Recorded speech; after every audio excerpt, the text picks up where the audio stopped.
to thank Luke for inviting me to preach today. I haven't been in this pulpit on a Sunday since the day I retired as rector in 2009, a long time ago. It's an honor to be here among old friends and new friends. I want to talk to you this morning about falling. Falling. If you're old enough to qualify for Medicare, most of you are not,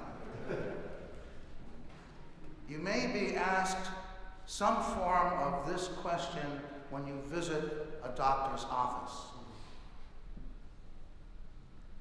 Have you fallen in the last 12 months?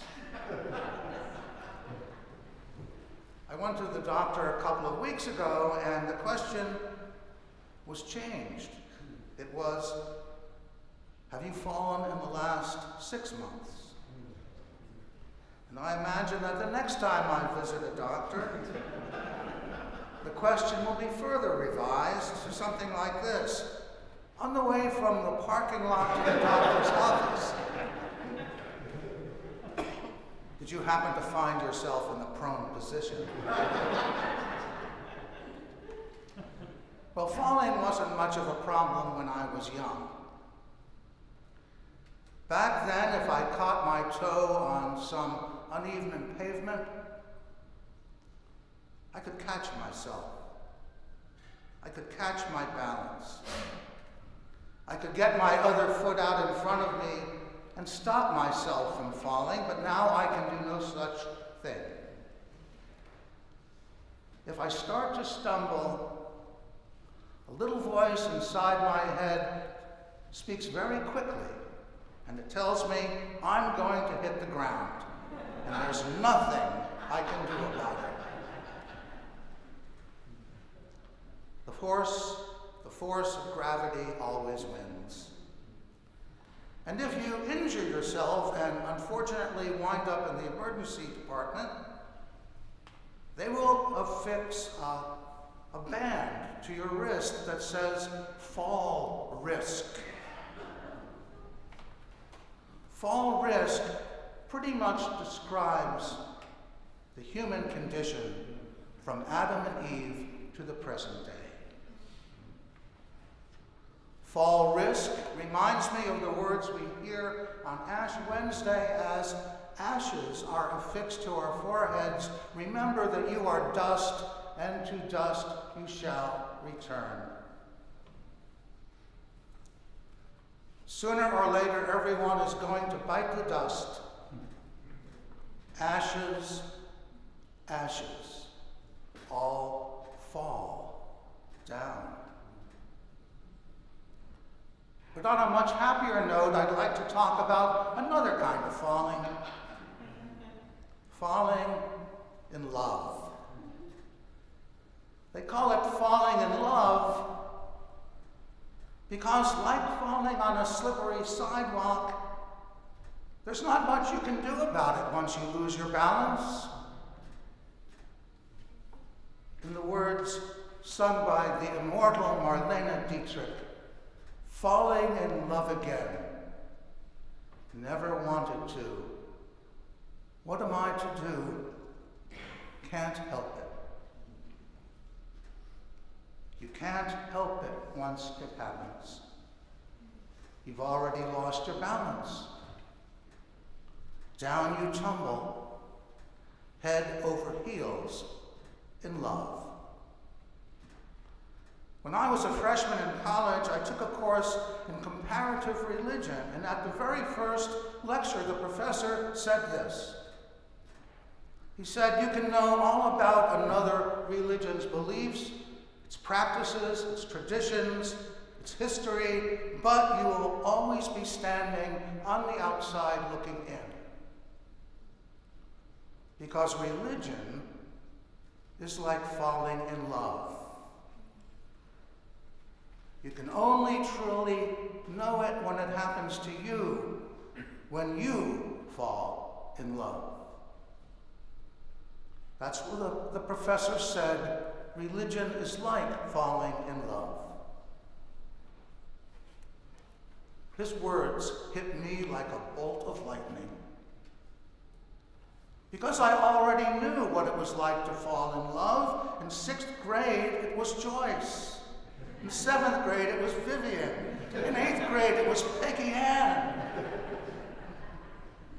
It was all unrequited. But it was nevertheless falling in love. I had lost my balance every time.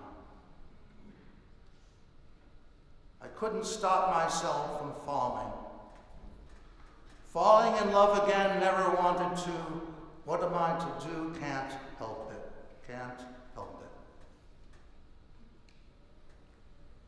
Also, at a very early age, I had fallen in love with God.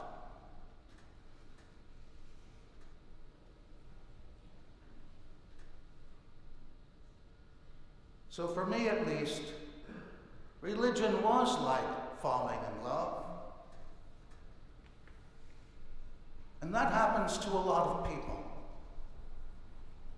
It happened to John Wesley in the year 1738. Wesley eventually became the founder of a movement called Methodism. But in 1738, he was just a run-of-the-mill, ordinary Church of England clergyman. And he came upon a small crowd that had gathered on a street corner, listening to a street preacher. It was on Aldergate Street in London. Now, hearing that sermon on the street, something profound happened to John Wesley that had never happened to him before in all his theological training, in all his experience as a clergyman.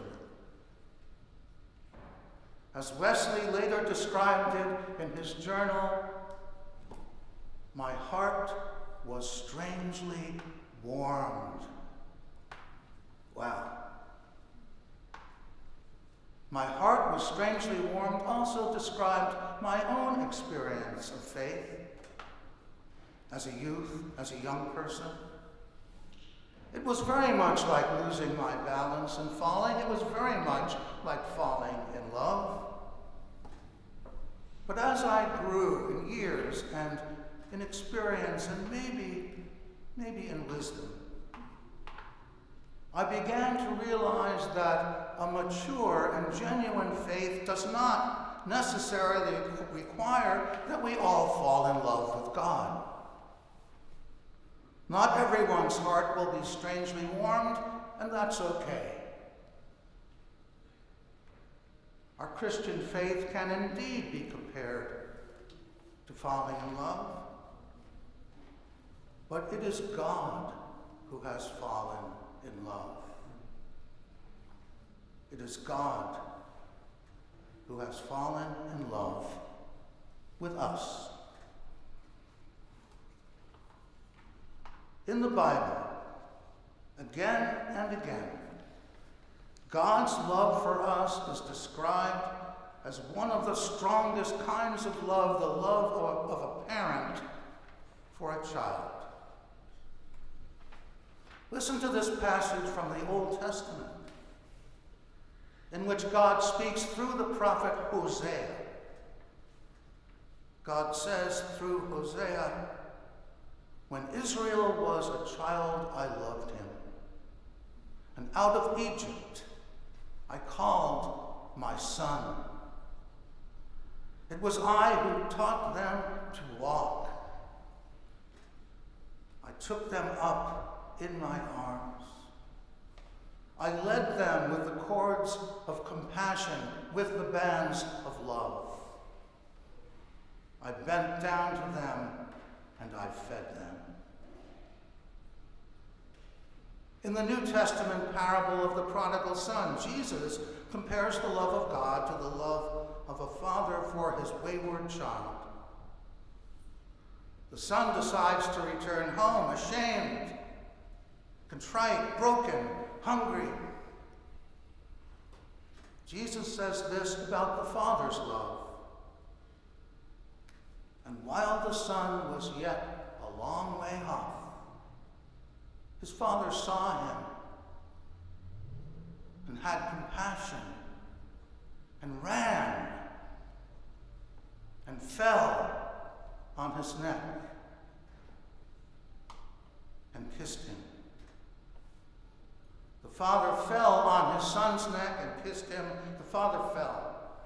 Now, some modern translations of the Bible don't say fell. They say the Father embraced the Son. But the Greek original is clear. The Father fell. The Father fell. And if you object that Jesus probably didn't tell that parable in Greek, you should know that fell on his neck is also a literal expression in the Hebrew of the Old Testament.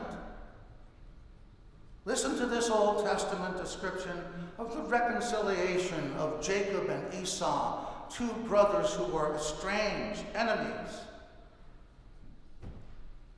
Esau ran to meet Jacob, and he fell on his neck and kissed him and wept. Esau fell. The father of the prodigal son fell, and Jesus fell. Jesus fell.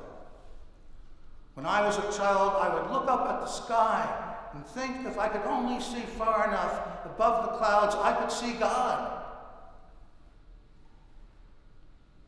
But as I grew older, I began to realize that the place we meet God is here on the ground. The place we meet the ground of all being is here on the ground, in the dirt, in the dust of the earth, where Jesus fell. The 14 stations of the cross are not all in the Bible. They are part of a Christian oral tradition that came to flower during the late Middle Ages. The 14 stops on Christ's path to the cross and the tomb are painted on church walls all over the world. They are enshrined in mosaic and sculpture and stained glass. And they all tell this story. On the way to the cross, Jesus fell 3 times. And who was it who fell? Was it the carpenter from Nazareth? Of course. Was it the teacher, the rabbi, the purveyor of wisdom? Of course. But here is what our creed says about Jesus. God of God, light of light, very God of very God. And here is what John's Gospel says about Jesus, the Logos, the Word. The Word was God, and the Word was made flesh and dwelt among us. God was and is among us. And so it was that God fell to earth. God fell to earth. If I had to distill all 4 Gospels, it's a very bold enterprise, but if I had to distill all 4 Gospels down to 2 words, they would be these: God fell. God fell. From his sacred head, his hands, his feet, his wounded side, the blood of God fell to earth. It was the blood of God, and it fell to earth, where we fell, in the dirt, on the ground, in dust and ashes, where we live now. God fell, for God so loved the world. Amen.